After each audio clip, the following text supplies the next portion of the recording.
soofaa ajajatuuf namoonni barbaadan akkasumas halluu soofaa yeroo kamuu halluun isaa filatamaa ta'ee fi yeroon irraan deemne halluu gosa hedduu qabadee isin dhufeetiin jira. Hagaduma viidiyoo kanaatti loonii turuudhaan laayik sheer gochuu hin dagatina. Assalaamu alaikum warahmatullaahi wabarakaatu. Jirra jirtu isin jechaa hordoftoota kee akkam jirtan fayyaa keessanii alaamanni isaa namni keessan dalagaa fi ammaal fakkaatu isin jechaa kallattii maan gara waan qabadee dhufeetti isin dabarsa. Halluu biraandi ta'e yookaan immoo tireendii ta'e yeroo kamuu halluu yeroo irra hin dabarre soofaa keessan mana keessan kan isin miidhagsuu danda'uu fi halluu bakka filatamoo ta'e online irrattis namoonni fakkeenyaaf akka isin jedhu baadiyyaadhaaf kan taane jiraachuu danda'a as keessa.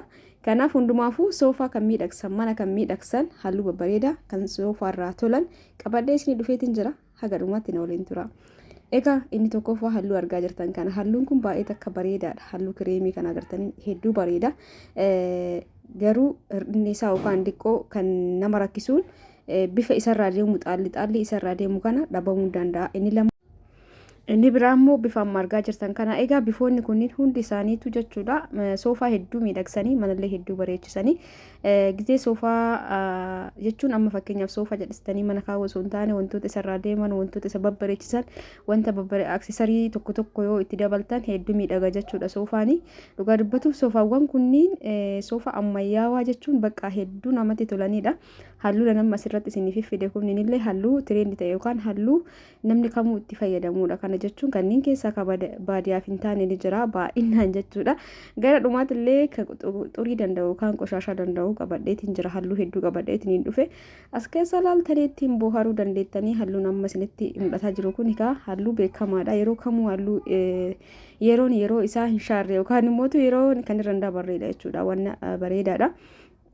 Egaa akkuma argaa jirtan kana xaalli garagaraa itti daddabaluudhaan mana keenya faayyessuu dandeenya. Namoonni soofaa hojjechiifachuuf yaada qabdan asirraa laallachuu dandeettanii uffatoota halluu isaa diizaayin garagaraa jechuudha. Itti aansuun halluu isaa amma argaa jirtan kana halluun ingiliffaan kun asitti isinii barraa'ee jira. Tariitii an akka namatti isinii haasa'a jechuudha. Isin immoo dubbisuu dandeettan cinaadhaan isinii ka'ee jira waan ta'eef jechuudha uffata isaatii fi halluu isaa. Halluun kun amma baadiyyaafis ni ta'a. Halluu zim jedhe wayitii qoshaashaa hedduu danda'a filatamaadha jechuudhaaf yeroo nama biizii ta'uuf yeroo baay'ee nama biizii ta'uuf gara qulqullina eeguun barbaachisamaa ta'e yeroodhaan qulqulleessuu naman gaafate yookaan qoshaashaa ni dhoffata jechuudha. Halluun amma argaa jirtu kun xurii ni dhoffata bifoota gammalaallee keessaa inni kun gireen kun jechuudha haga tokko qoshaashaa ni dhoffata akkasumallee mootu kan biraa adii kana jechuudha. Egaa adii immoo hundi keessan hundi beektan akkuma mana faa godhee sirriitti bareechu kana sirriitti bareedu kana halluun isaa qoshaashallee hin danda'u jechuudha. Egaa kun qulqullina olaanaa gaafata.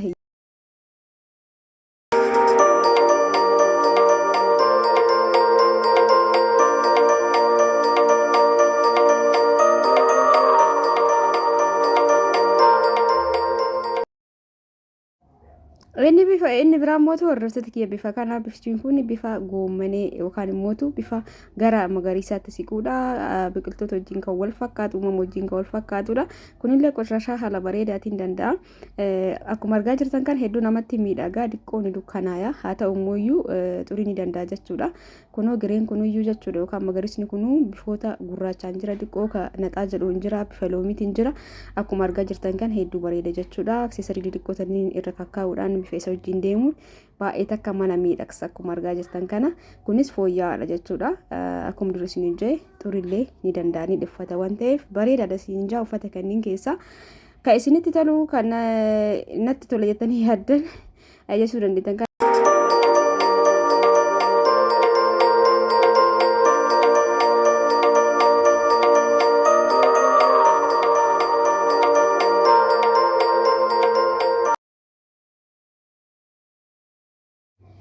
Inni biraa bifa asirraa argitan bifa irsaas kalarii kana jechuudha. Inni kunillee halluuwwan kunniin halluun hanga amma sadaffarra jira. Inni kunniin ka xurii danda'an ka haga tokko jechuudha tasgabbii qabanidha. Mana keessallee diqqoo isii amala dukkanaa irsaas kalarii jechuudha. Akkuma argaa jirtan kana ni bareeda hedduu bareeda. Ani gara kiyya halluu kanneen hedduu jaaladha. Manallee ni bareechis jedheeti yaada.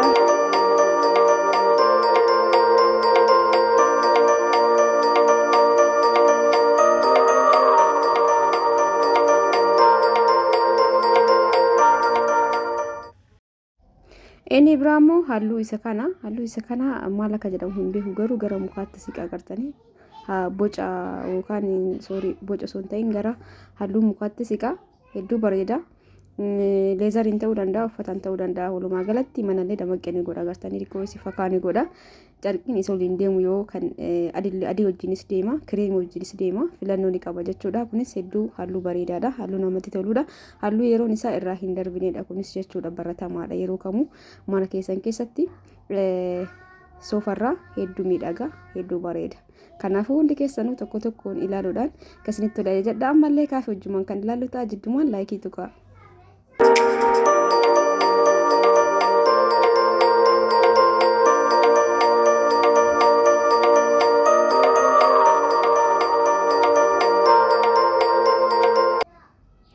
Inni baay'ee bareeduu fi inni hedduu namatti tolu halluu biluu kana jechuudha. Biluu yookaan samaayawii dammaqaa biluudha. Egaa inni kun yeroo kamuu hedduu kan bareeduu fi hedduu kan nama hawwatudha. Yeroo baay'ee majlisa illee ni hojjetama uffanni kun. Agartanii mana garuu diqqoo isii inni dukkaneessa jechuudha. Mana keessan keessatti gizee farrashamu yookaan soofarrallee akkuma argartan kana sirriitti amala dammaqaa godhuu hin qabudha. Ni dukkaneessa diqqoo isii garuu hedduu bareedaa fi hedduu filatamaadha. Xurii akka bareedatti kan dhokfatudha. Kanaafuu laaltanii kan jechuun uffata gammas itti agarsiisa kana kanaan hojjechiisi jechuu osoo hin taane uffannoonni halluun kun osoo jiranii filatamuudha jedheeti yaada. Ammallee kaafajjumaan ilaallu laayikii godha ammas.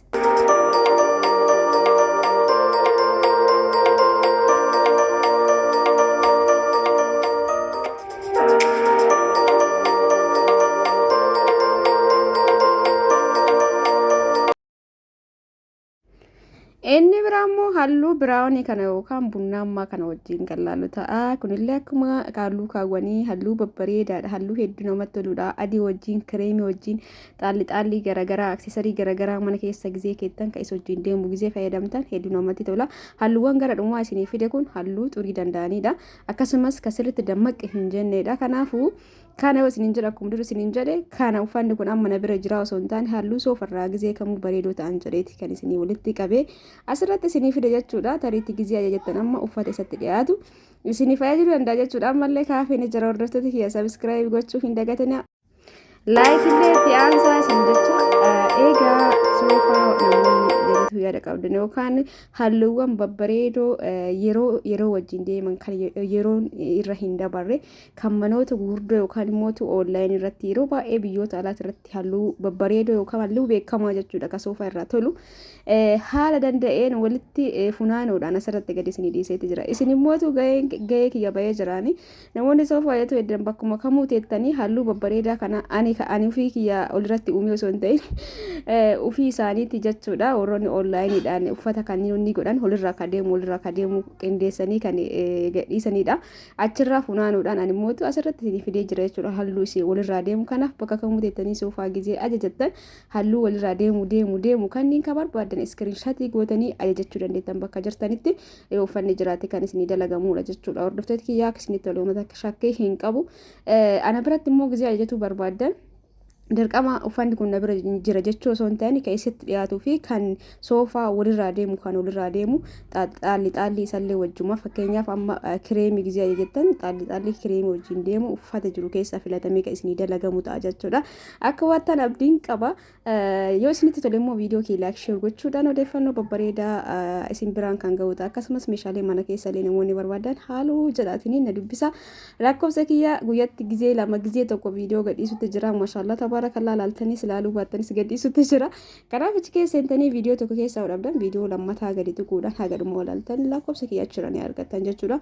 Saniboonni meeshaa barbaadan ajajachuu dandeettanii biyyoota fagoo geessuu hin danda'u isinii qopheessuu danda'a malee jechuudha. Hordoftoota kiyya waan ani godhuu hin dandeenye tokko jechuun haalli naan mijatu akkasumas biiziidha hojii garaagaraatiin biizii waan ta'eef biyyoota fagoo geessuu hin danda'u garuu isinii mijeessee waan hunda isinii qopheessee egaa maatiin keessan dhufanii isinii fuudhuu danda'an jechuudha. An geessu geessus isaanis geessan makiinaan kontiraata waan ta'eef waannaan meeshaan qophaa'uudha.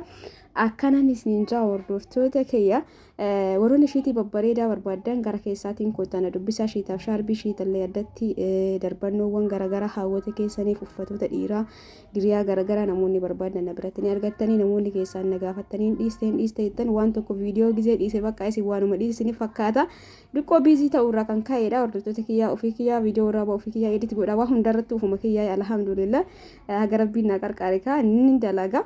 Kan waan biizii ta'e malee viidiyoo shiitallee isiniif ajajuu hin dhiisne na bira ni jira jechuudha. Noormaali shiitiin na bira waan jiruuf rakkoo hin qabu sa'aatii barbaadanitti isin erguu danda'a jechuudha. Hordoftoota kiyya barbaadan bitni barbaadan hodhisiisee isiniif erguu danda'a. Kanaafuu isin dhuftaniitumaan karaa waasaappiitiin ajajatuu dandeettanii uffata dhiirallee namoonni barbaadan ni jira jechuudha. Uffata dhiiraa meetira meeqatu gaa warri jettanii gizee baay'ee na gaafattan uffata dhiiraa meetira 3tu gaa nama tokkoof yoo sadariyaa wajjin ta'e 3 fulakkatu gaa kootiif surree qofa yoo ta'e garuu meetira 3 hin gaa hodhisiisee warri jettan immoo namni sun lakkaamu malee hodhisiisuun hin danda'amu. Egaa dhiifama guddaa jidduumaan haasawa biraa keessa makee jira waan na gaafattanii fi halluuwwan soofaa kanneen hedduu jaaladhe hedduutu akkas sarchi gochuudhaan suuraawwan kana ka waliin qindeesse jechuudha. Hordoftoota kanaafuu laayikii gochuu hin dagatinaa yoo isinitti tole akkuma dura isiniin jedhe kaagammaa gadi isinii dhiise kana keessa halluu barbaadannetti ergitanii uffanni sun dirqama uffata sanii miti baay'een keessanii dogongortan amma majalisi gizeen ajajjan suuraa kanama fakkeenyaaf fuuma kiyyaa gadhiisee mifuutanii natti ergatanii suuraa makana naa godhisiin uffata makana jechuu dandeettan namni akkas jedhee nama mudatetu jira waan ta'eef akkas jechuu kiyyoo osoo hin taane kan inni asirra gadhiisuuf isa yoo argame isumaan isinii dalagama wanti onlaayinii kunaan fakkeenyaaf kunniin ko onlaayiniitimi yoo argame uffatuma kana yoo dhabame uffata kanatti dhiyaatuun isinii dalagsiisama jechuumaa fi malee uffanni kunniin hunduu naarkanii jira jechuu miti yookaan bakka itti dalagsiisu sanni jira jechuu miti jechuudha. Uffata ji'a lamaan hadhaa firaashii carqii firaashiitiif dalagsiise hadha yoo dhaqu hin jiru uffanni dhumata kabiraa seena ni dhumata kabiraa seena. Kanaafuu akkasitti akka hubattan abdiin qaba. Suuraan nama asirratti isinii fide kunniin uffatoota wantiin gizee itti dalagame jechuudha. Soofaan gizee itti dalagame irraa bareedu ka ta'e isinii gadhiisa jechuudha. Ka yeroo kamuu yeroo irra dabarre qaxurullee dhufkatuu danda'u ka diizaayinii barbaadan osoo ittiin hojjettanii uffata babbareedu soofarraa gartanii maashaallah tabaarakallaa akkas jedheetiniin isinii gadhiisa malee wanuma asirra gadhiisu hundaa dirqama isumaa ta'uu qabaa jettanii warri nama rakkistan dhiifama wajjin olaa hubannuun isiniin jaa. Egaa yoo wanti balleessa jiraate haasawa keessatti dhiifama guddaan isiniin jechaa viidiyoon kiyya kanumaan xumurameetii jira. Viidiyoo biraati inshallah yeroo dhiyootti walitti deebi'a. Namoonni viidiyoo mana keessaa maal dhiistan jettan wallahi biizii ta'e akkasitti akka hubatan abdiin qaba. Warroonni chaanaala kiyya isin argaa jiran laayikii warri gootan warri sheer gootan warri koomentii na barreessaa jirtan ulfaadha galatooma guyyaa keerii keessa naa oolaa keeriin isin hin darbin isin jaa. Warri immoo laayikii sheerillee gochuun isinitti ulfaate uumaa miti hin jinqamin ashii bira darbaa warroonni isinitti ulfaate rakkoo hin qabu. Egaa guyyaa keerii isin faataatu oolmaa bareeda isin faataatu nagaan naa oolaa baay'ee.